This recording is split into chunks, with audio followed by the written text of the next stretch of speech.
अवधूत चिंतन श्री गुरुदेव दत्त। मी अंकिता कोळेकर आपल्या चॅनलवर तुम्हा सगळ्यांचं पुन्हा एकदा स्वागत करत आहे। तर आज आपण पाहणार आहोत झटपट ढोकळा कसा घरच्या घरी बनवायचा। तर ढोकळा बनवण्यासाठी सर्वप्रथम मी इथे 1 वाटी बेसन घेतलेला आहे। बेसन मी चाळून घेतलेला आहे जेणेकरून मग जेव्हा पीठ आपण मिक्स करतो तेव्हा गुठळ्या होत नाहीत। अर्धा चमचा मीठ टाकून घेतलंय, तुम्ही तुमच्या चवीनुसार कमी जास्त टाकू शकता। अर्धा चमचा साखर घ्यायची आहे। अर्धा चमचा मी इथे तेल टाकून घेणार आहे। तेलाऐवजी तुम्ही तूप किंवा बटरचाही वापर करू शकता। आणि पाव चमचा मी हळद टाकून घेणार आहे आणि हे सगळं आता मी छान असं मिक्स करून घेणार आहे।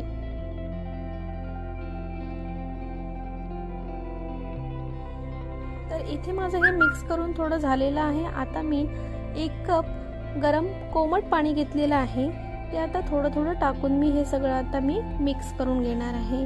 तर एकदम पाणी आपल्याला ओतायचं नाहीये, नाहीतर पिठाचे गुठळे होतात, म्हणून आपण थोडं थोडं पाणी घालून मिक्स करून घेणार आहोत। तर मी हे सगळं मिक्स करून घेते। तोपर्यंत जे चॅनलवर नवीन आहेत त्यांनी चॅनलला सबस्क्राइब करा। व्हिडिओ जर आवडत असतील तर व्हिडिओला लाईक करा। तुमच्या काही सजेशन्स असतील तर कमेंटमध्ये नक्की सांगा।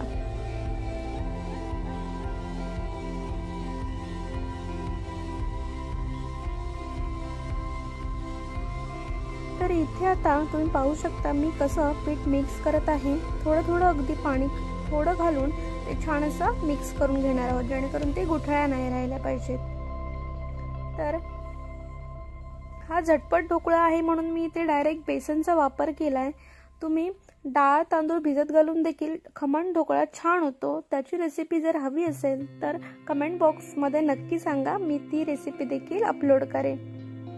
तर तुम्ही पाहू शकता इथे माझं पीठ आता छान मिक्स करून झालेलं आहे। मी इथे 1 चमचा लिंबाचा रस टाकून घेतलेला आहे आणि तो देखील आता नीट मिक्स करून घेणार आहोत। ते मिक्स झाल्यावर मी इथे 1 छोटा चमचा बारीक रवा टाकून घेणार आहे आणि ते देखील छान असं मिक्स करून घेणार आहे। बारीक रवा हा ऑप्शनल आहे, जर अवेलेबल असेल तर तुम्ही टाका, नाहीतर वापरू नका। ते देखील छान मिक्स करून झालंय। हे आता मी 2 मिनिटं कंटिन्यू असं मिक्स करणार आहे, जेणेकरून बबल्स येतील।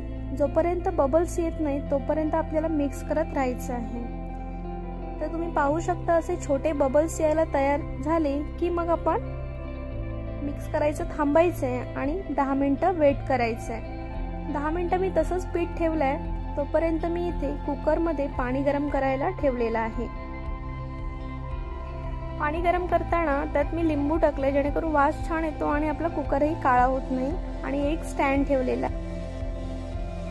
इथे पीठ ठेवून पण 10 मिनिटं झालेली आहेत। आता मी त्याच्यात खाण्याचा सोडा अर्धा चमचा टाकून घेतलेला आहे आणि खाण्याचा सोडा ऍक्टिव्हेट होण्यासाठी मी त्यात अगदी अर्धा छोटा चमचा मी पाणी ओतून घेणार आहे। तुम्ही पाहू शकता पाणी घातल्यावर लगेच सोडा ऍक्टिव्हेट झाला। यावेळी मात्र आपल्याला पटपट असं मिक्स करून घ्यायचं आहे।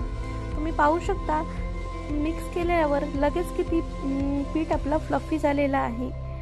ह्या स्टेजला आपल्याला दुसऱ्या भांड्यात लगेच काढून घ्यायचं आहे आणि लगेच कुकरमध्ये ठेवून 2 शिट्ट्या करून घ्यायच्या आहेत। तर पाहू शकता की सोडा टाकल्यावर पीठ आपलं किती छान फ्लफी झालेलं आहे। तर आता मी एका डब्यात काढून घेणार आहे पीठ आणि हा डबा मी कुकरमध्ये ठेवणार आहे।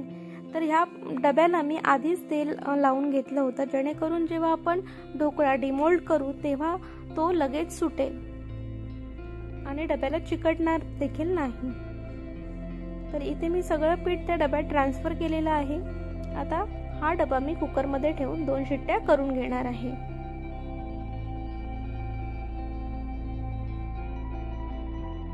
तर इथे आपलं कुकरमध्ये ठेवलेलं पाणी देखील छान असं गरम झालेलं आहे। ह्यात आता मी तो आपला डबा ठेवणार आहे आणि 2 शिट्ट्या करून घेणार आहे।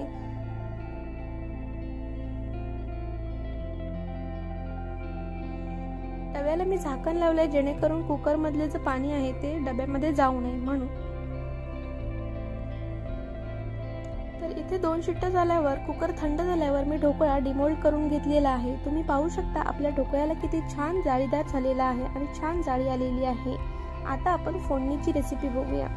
तर ढोकळ्यावर घालण्यासाठी फोडणीसाठी मी इथे 1 छोटा चमचा तेल घेतलेला आहे. तेलात मी जिरं आणि मोहरी टाकून तडतडायला देणार आहे.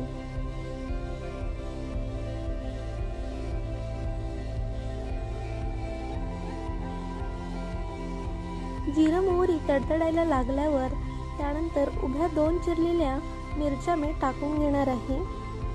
तुम्ही तुमच्या आवडीनुसार जास्त तिखट हवं असेल तर जास्त मिरच्या वापरू शकता. आणि त्यानंतर मी ही 5 ते 7 कढीपत्त्याची पाने टाकून घेतलेली आहेत आणि छान फोडणी अशी मिक्स करून घेतलेली आहे. त्यानंतर एकदम थोडीशी कोथिंबीर टाकून घेतलेली आहे. अर्धा चमचा साखर टाकून घेणार आहे आणि चवीपुरतं मीठ टाकून घेणार आहे. त्यानंतर अर्धा पेला मी याच्यात पाणी ओतून घेणार आहे. तुम्ही पाहू शकता छान आपली फोडणी तडतडून वर आलेली आहे. तर आता ही मिक्स करून घेणार आहे. इथे आपली ढोकळ्याला लागणारी खमंग अशी फोडणी तयार झालेली आहे. ढोकळा पण आपला डिमोल्ड करून झालेला आहे. त्याची मी छान असे पीस करून घेतलेले आहेत आणि आता या ढोकळ्यावर मी सगळी फोडणी अशी टाकून घेणार आहे. तर तुम्ही पाहू शकता किती छान झटपट असा ढोकळा आपला तयार झालेला आहे. तर ढोकळा कसा वाटला हे नक्की कमेंट मध्ये सांगा. तुमच्या घरी देखील तुम्ही नक्की रेसिपी ट्राय करा.